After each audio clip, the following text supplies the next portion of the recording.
남아있는 자들을 위한 위로 다섯 번째, 불확실함보다 강한 이라는 말씀의 제목으로 함께 말씀을 나눠보고자 합니다. 오늘 말씀의 제목, 앞에서 말씀드린 대로 불확실함보다 강함입니다. 근데 영어 제목을 보신 분들은 좀 이상하다, 의아하다 라고 말씀하실 분도 계실 수 있습니다. 영어 제목이 wider than uncertainty 라고 하는 표현을 썼습니다. 불확실함보다 더 넓은 이라고 하는 표현을 제가 썼습니다. 언어의 대칭을 이루고자 한다면 불확실함보다 확실함, 분명함이라는 표현을 써야 되는데 왜 더 넓은 wider라고 하는 표현을 썼을까? 바로 그 제목에 대한 풀이가 오늘 말씀의 주제라고 할 수 있습니다. 그렇다면 이 불확실한 시대에 여전히 남아있는 자된 저와 여러분에게 하나님께서 원하시는 이 사순절의 영성의 삶은 무엇일까? 그 첫 번째는 하나님과의 관계 재설정이 필요하다는 것입니다. 하나님과의 관계 재설정이 필요하다. 곧 하나님은 나의 목자이시고 나의 아버지이심을 인정해야 한다. 바로 그때 불확실함보다 더 넓은 마음의 믿음을 가지게 될 것이다 라는 것입니다. 제 아들이 줄넘기를 하다가 줄넘기의 줄이 그 손잡이에서 빠졌습니다. 그 손잡이의 작은 구멍에 줄을 넣고 그것이 고정된 상태로 쓰는 줄넘기였는데 그 줄이 빠져버렸습니다. 그래서 이렇게 저렇게 열심히 노력하면서 줄넘기를 고치려고 합니다.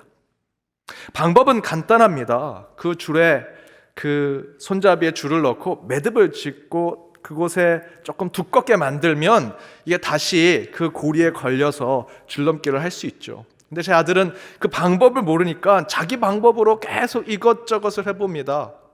그 손잡이 안에 구슬을 넣기도 하고 종이를 구겨 넣기도 하고 어디서 영화를 봤는지 껌을 씹어가지고 껌을 거기다 붙이기도 하고요. 테이프를 붙였는데 조금 되니까 하다가 다시 빠지니까 테이프를 또 붙이고 또 붙이고 테이프 한 통을 다 써서 그 줄넘기를 고치려고 합니다. 하지만 해도 잘 안 되니 화도 내고 신경질을 내고 짜증도 냅니다. 저는 옆에 앉아서 속으로 이렇게 생각합니다. 이놈아, 아빠한테 한번 물어봐라. 그래도 끝까지 자기가 해보겠다고 노력합니다.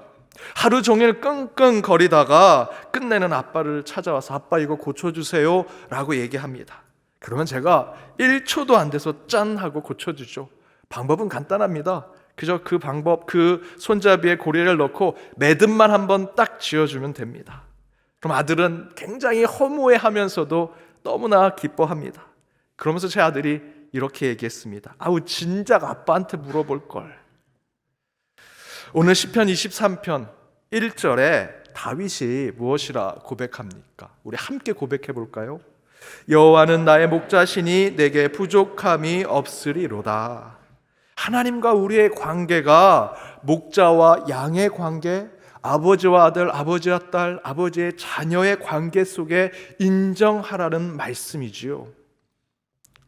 제 아들이 하루 종일 아빠가 옆에 있음에도 불구하고 아버지를 아버지로 인정하지 않았었습니다. 그러다가 딱 마지막 1분을 옆에 있는 아버지를 하루 종일 아버지로 인정하지 않다가 그 1분 마지막 한순간에 아버지를 아버지로 인정하고 아빠에게 모든 것을 맡기고 의탁했더니 그 복잡하고 어려운 문제가 해결되더라. 제 아들이 그것을 경험했죠. 그리고 이렇게 표현했습니다. 진작 아빠한테 물어볼 걸. 저와 여러분이 주의 자녀로서 그런 모습이 있지 않습니까? 어떤 문제가 발생했습니다. 세상의 방법, 세상의 연출, 세상의 배경과 지식과 경험, 내가 가지고 있는 소유로 뭔가 해보려고 다 써보다가 안 되고 기도하게 되죠. 그때 기도하면 하나님 응답해 주십니다. 그때 저와 여러분이 뭐라고 얘기합니까? 아유 진작 기도할 걸, 진작 하나님 아버지 찾을 걸. 그런 모습을 우리는 많이 보게 됩니다. 아버지가 옆에 있어도, 부모님이 옆에 있어도요, 아버지를 나의 아버지로 인정하지 않고 받아들이지 않으면 우리는 늘 불확실한 시간 속에서 살아갈 수밖에 없습니다. 여러분 한번 그림을 보시죠. 이 뭐 같습니까? 우리 반려견 가지고 계신 분들은 그 반려견 목줄 같지요. 그런데 이건 반려견 목줄이 아니고요, 아이들을 묶고 다니는 끈입니다. 하도 아이들이 거리를 다닐 때 사람이 많을 때는 막 이것도 가고 저것도 가고 너무 신나서 곳곳을 돌아다니니 통제가 안 되죠. 그때 미국에서는 이 끈을 자주 사용합니다. 여기 경험자가 있습니다. 제 자녀들이 막 밖에 나가면 신나서 막 이것도 뛰어가고 저것도 뛰어가는데 도저히 쫓아갈 수 없을 때가 있습니다. 그래서 어쩔 수 없이 이것을 몸통에 묶고 그 끈으로 끌고 다녔습니다. 그렇게 불확실한 또 불확정적인 이론이 적용되는 아이들이 우리 자녀들이죠. 그런 불확실한 성에서 다치기도 하고 큰 문제가 일어나기도 하고 스스로 화를 자초하기도 합니다. 하지만 그 불확실한 상징인 아이들이 이렇게 엄마랑 아빠랑 끈이 이어져 있으면요, 누구보다도 안전합니다. 아이들이 오히려 그 끈을 묶으면 더 자유롭게 다니고 싶어 합니다. 그렇게 아버지랑 아빠랑 연결되어 있으면 이 불확실한 그런 마음을, 그런 생각을 갖고 있는 아이들은 그때부터 넓고 큰 울타리를 가진 부모님의 그 울타리 안에서 걱정과 근심 없이 곳곳을 돌아다닐 수 있지요. 불확실한 생각, 불안전한 행동을 하는 아이들에게 필요한 거는요, 너 그거 하지 마, 그거 하면 안 돼 라고 하는 엄격한 규율과 율법, 명령, 그런 거 아닙니다. 아버지, 어머니랑 함께 있다, 같이 연결되어 있다, 또한 어머니 아버지의 그 품과 넓은 마음 안에 내가 함께 있다라고 하는 마음을 가질 때 그들이 확실한 안정과 마음과 평안을 찾게 되더라라는 것입니다. 바로 그것을 다윗은 이렇게 표현합니다. 여호와는 나의 목자시니 내가 하나님과 아버지와 연결되어 있으니 내게 부족함이 없습니다.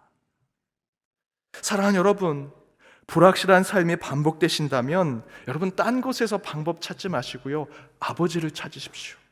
제 아들처럼 진작 아버지를 찾을 것, 이렇게 고백하는 것처럼 하나님께 물으시고 하나님께 간구하시고 주님께 부르짖으십시오. 저와 여러분은 하나님 앞에서는 여전히 어디로 어떻게 튈지 모르는 어린 아이와 같죠. 다윗은 그것을 어린 양이라고 표현했습니다. 그것을 인정할 때 우리는 우리의 목자 되시는 여호와 하나님의 큰 품과 큰 울타리 안에 머물게 될 것입니다. 그때 우리 아버지 되신 주님께서 저와 여러분의 삶을 푸른 풀밭과 쉴만한 물가로 인도해 주시리라 믿습니다. 그런 평안 가운데 아버지 하나님이 주시는 위로를 받으시는 저와 여러분 되시길 주님의 이름으로 축복합니다. 두 번째는 우리 시선의 변화가 필요하다는 것입니다. 시선의 변화가 필요하다.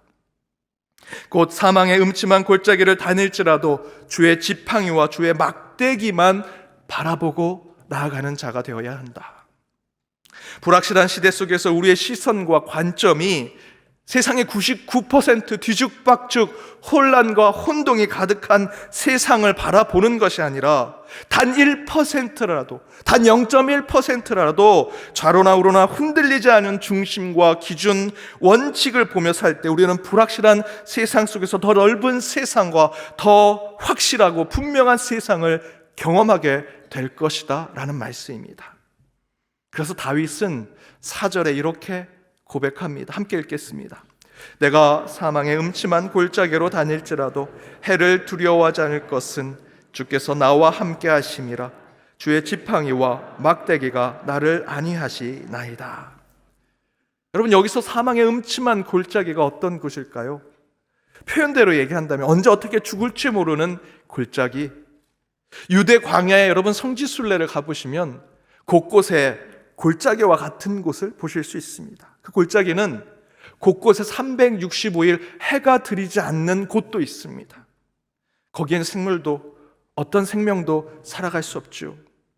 또 숲이 없기 때문에, 나무가 없기 때문에 언제 어디서 어떻게 야생 동물들, 이리와 늑대가 공격할지 모르는 곳이 바로 사망의 음침한 골짜기입니다. 그리고 이스라엘의 골짜기를 와디라고 얘기합니다. 와디가 뭐냐면 건기 때는 물이 없습니다. 그냥 길처럼 보입니다.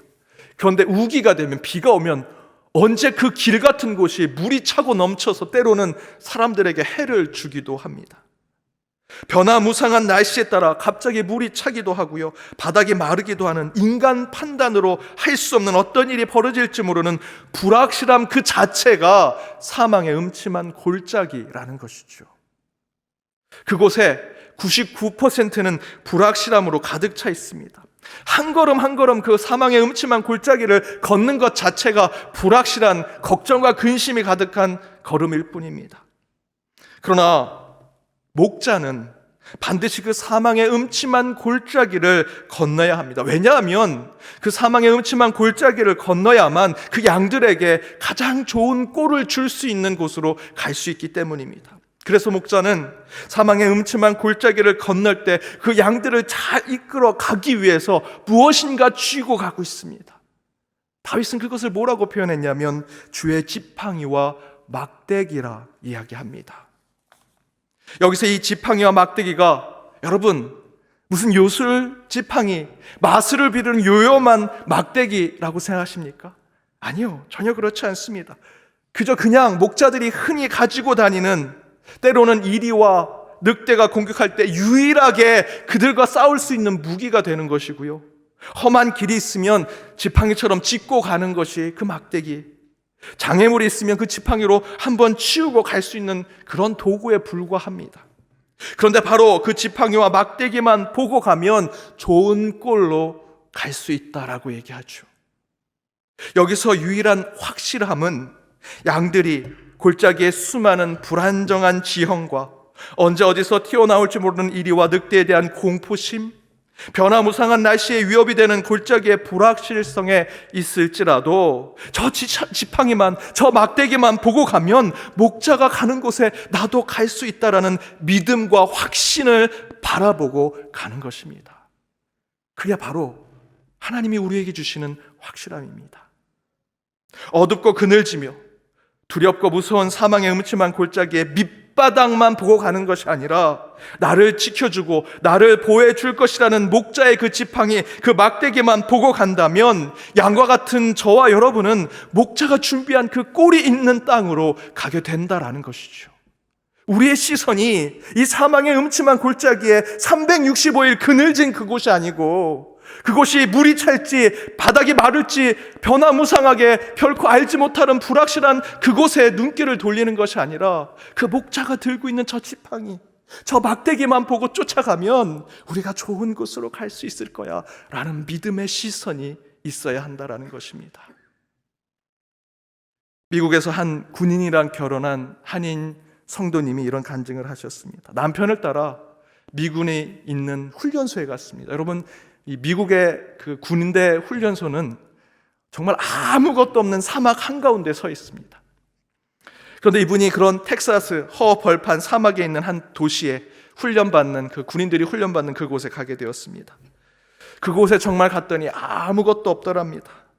남편이 없는 날이면 황량한 사막을 보고 끝없이 펼쳐진 밤의 은하수를 보면서 외롭고 쓸쓸한 밤을 보내고 그 가운데 지독한 우울증에도 빠지게 되었다고 얘기합니다. 그래서 어머니께 편지를 보냈습니다. 어머니, 저는 이곳에서 더 이상 살 수가 없습니다. 그랬더니 그 어머니가 이런 답장을 보냈습니다.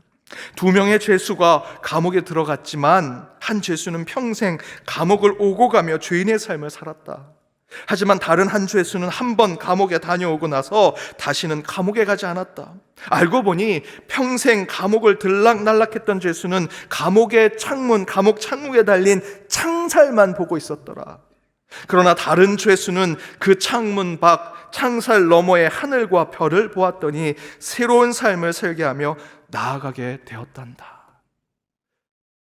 이 어머니의 답장에 이 한인 여성은 새로운 결심을 합니다. 자신의 시선을 감옥 주변이 아니라 창문 너머의 하늘과 별을 보기 시작했던 그 다른 죄수의 모습을 쫓아가기로 한 것이죠. 그래서 그도 주변을 보기 시작했습니다. 새로운 시선으로 보기 시작했습니다.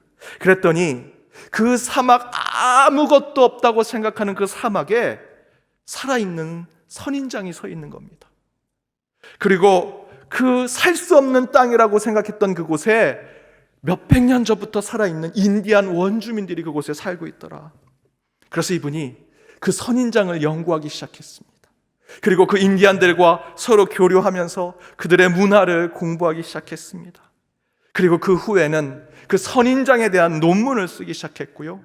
그 인디안들과 서로 교류하면서 말을 배우고 인디안들의 통역관으로 활동하면서 새로운 삶의 비전을 깨닫게 되었다는 간증이었습니다. 여러분, 이분에게 무엇이 변화가 됐습니까? 그 황량한 사막에 나무가 자라고 숲이 자라고 엄청난 도시가 건설이 됐습니까? 아니요, 사막은 똑같습니다. 여전히 우울증 올 것 같은 아무것도 없는 것입니다. 그러나 바로 이 여인에겐 새로운 시선, 새로운 관점이 생긴 것이죠. 사막의 황량한 곳에서 사막 위에 선인장, 사막 위에 살아가는 인디안들에게 시선이 옮겨지고 바뀌게 되니 그의 인생이 달라지더라는 것입니다. 사랑하는 여러분, 우리도 어쩌면 지금 사망의 음침한 골짜기를 지나고 있는지도 모르겠습니다. 하지만 그 길을 걷는 것 자체가 중요한 것이 아니라 그 길 위에서 주의 지팡이, 주의 막대기를 보고 이 사망의 음침한 골짜기를 넘어 하나님이 주실 더 좋은 곳으로 가겠다는 우리의 신앙과 믿음이 더 중요한 것이지요. 예수만을 보고 물 위를 걸었던 베드로를 생각해 보십시오. 예수만 보면 물 위를 걸을 수 있었습니다. 그런데 성경을 보니 옆에 오는 파도를 치는 것을 보고 물에 빠졌다 기록합니다. 베드로가 예수만 보고 물 위를 걸을 때 옆에가 모든 바다가 잔잔했습니까? 아니요, 똑같이 파도가 쳤습니다. 그때는 예수를 보았으니 물 위를 걸었지요. 하지만 그 시선이 파도로 옮겨지니 금방 물에 빠집니다. 고난에 빠지고 역경에 빠지게 되더라는 것입니다. 12명의 정탐꾼을 하나님께서 약속해 주신 그 젖과 꿀이 흐르는 땅으로 보냈습니다. 10명의 정탐꾼이 그 땅에 살아가는 거민들을 보고 우리가 이길 수 없습니다. 우리는 메뚜기입니다. 다시 애굽으로 돌아가야 합니다. 라고 얘기했죠. 그들의 시선이 하나님의 약속으로 가지 않았습니다. 그 눈앞에 있는 거민을 보았죠. 그러나 갈렙과 여호수아는 그 거민, 그 땅을 차지하고 있는 힘센 자들이 아니라 그 너머에 하나님의 약속을 보았습니다. 그들은 메뚜기가 아니라, 우리가 메뚜기가 아니라 그들은 우리의 밥일 뿐입니다. 그 땅을 우리가 차지해야 합니다. 하나님이 주신 심히 아름다운 땅입니다. 라고 얘기했죠.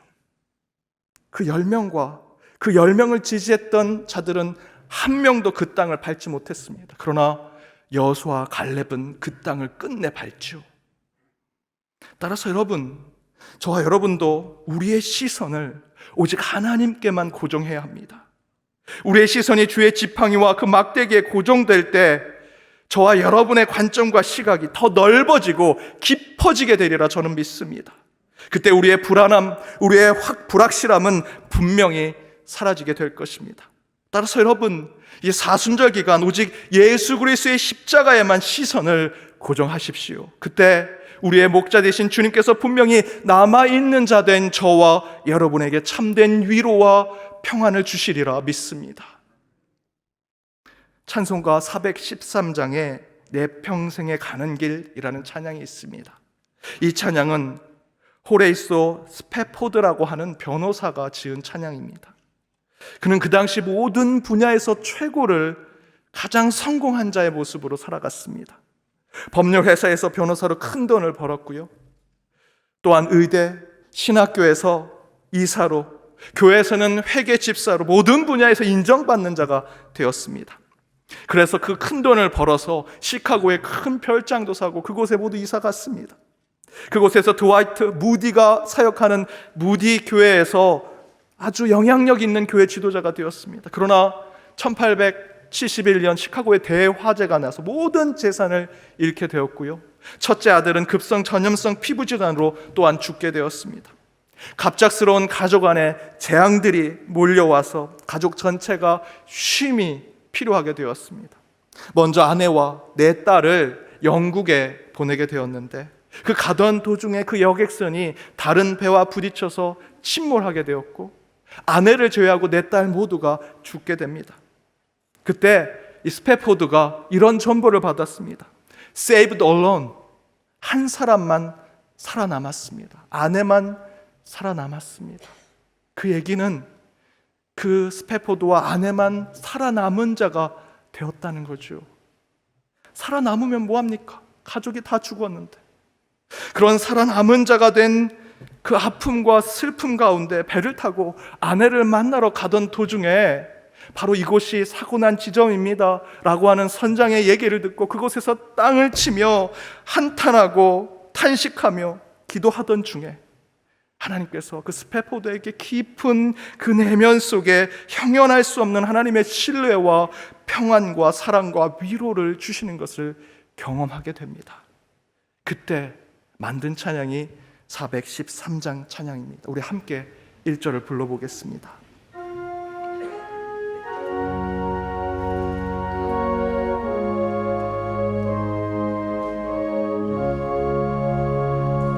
내 평생에 가는 길 순탄하여 늘 잔잔한 강 같든지 큰 풍파로 무섭고 어렵든지 나의 영혼은 늘 편하다. 내 영혼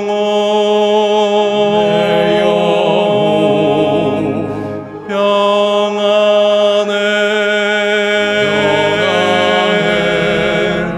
내 영혼